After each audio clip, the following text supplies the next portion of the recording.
මෙය සරල යන්ත්‍රයක් නෙවෙයි. මෙය අතීතයත් අනාගතයත් එකම තැන එකතු කළ දොරක්.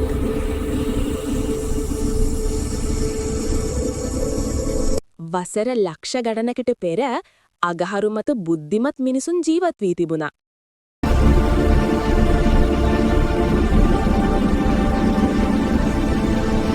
ඔවුන් විනාශ වුණා.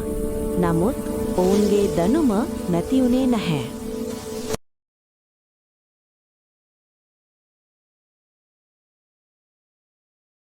අනාගතයේ පෘථුවියෙන් එන බුද්ධිමත් ජීවීන්ටයි මේ දැනුම.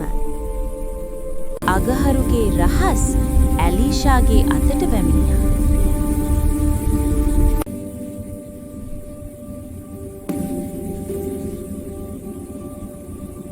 ඉතිහාසය පමණක් නෙමෙයි. ඇය අනාගතයට සාක්ෂිත් පැගෙන ගියා.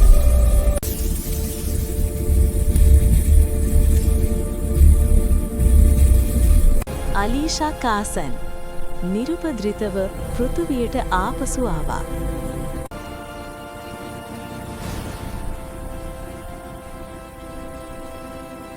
දහසක් මිනිසුන්ගේ ඔල්වරසන් මැද ඉතිහාසය නැවත ලියවුණා.